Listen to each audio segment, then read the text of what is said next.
Hey everybody, it's Christy from Christy's Beautiful Life. Welcome back to 12 Days of Trends, Past, Present, and Future.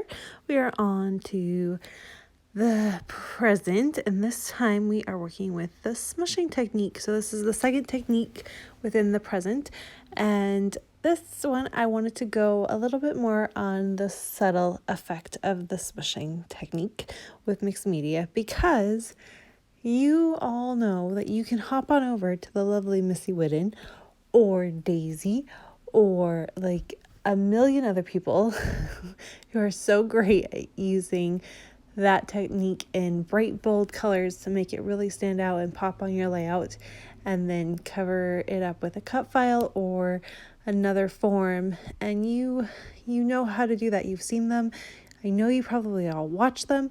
So I wanted to go ahead and do the opposite, where I'm using almost tone-on-tone colors to make just this really subtle effect, so that if you have a piece of pattern paper that you really love, but you want to add maybe just a tad bit more something to it without going out of your comfort zone, this is how I would recommend you do that.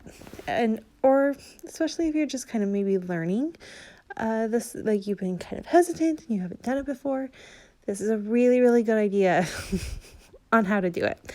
So I took this piece of pattern paper. It is from Vicki Boutin, and it was very hard to use this side of the paper because the back side of that paper is this beautiful cloud paper that I bought the paper for to begin with, to be honest with you. But this really just kind of worked with the theme that I wanted to work with, and so I'm not hoarding my stuff. Couldn't get it used up, and so I just went with it. And you're going to just see me do a couple things. I started with some mists, and that was fine, but I wanted to add now dimension in the fact that I wanted some different colored tones, is what I'm talking about here. So I started with my shimmers, mists, and now I'm moving on to these watercolors. And these, you just put the tiniest drop, and then you add a little bit of water, and that's all you need. They are very saturated colors and they work beautifully. And I'm just kind of trying to get it all centered in the middle, but if it goes off, I'm okay with that too. And then I do go ahead and dab up some extra moisture. I did gesso this, so it was okay to use. It did warp a little bit because there was a lot of the water right in the middle there. Now I'm just trying to finalize what photos I want to use, and I was going between a Christmas photo and this photo of myself and my daughter. I probably scrapped this photo 3 times already. And every time I do it, I struggle with it. So this time my plan is, and you'll see it changes a little bit. I'm still kind of debating about this layout. So I want to know what you think I should do and what you would do with this layout. So I was going to use it for a couple different things. I'm creating this during the Secret Kit Club scrap party, and so there's a few different things I could make it work for, and I was just kind of playing.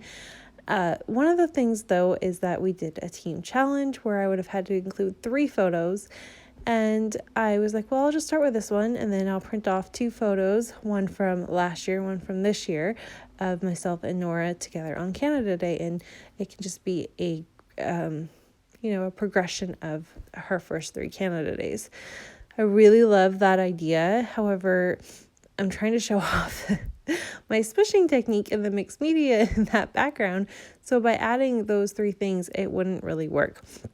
So you tell me what you would do. Would you just leave it with this one photo with some journaling, or would you go ahead and maybe add another photo or 2, maybe smaller ones, somewhere on the layout to have that progression? So instead, I'm just going to keep it nice and simple and just add a few little things like this journaling spot, so I can journal about Canada Day with Nora, because we kind of get to be a little bit matchy now that I have a daughter. I can kind of match up with her there. And then I add a few little bits of wood veneer because I love the way that looks with this color tone, and this very much became like a monochromatic layout, which I didn't mean for it to do, but it does happen.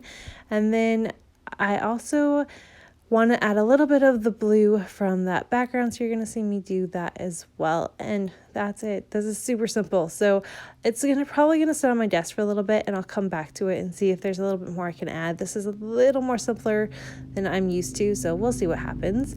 But in the meantime, please head on over and check out Daisy's take for her smooshing technique today. Her layout is lovely. I really love what she came up with. It is a very Daisy layout, so you're going to want to make sure you head on over and check that out.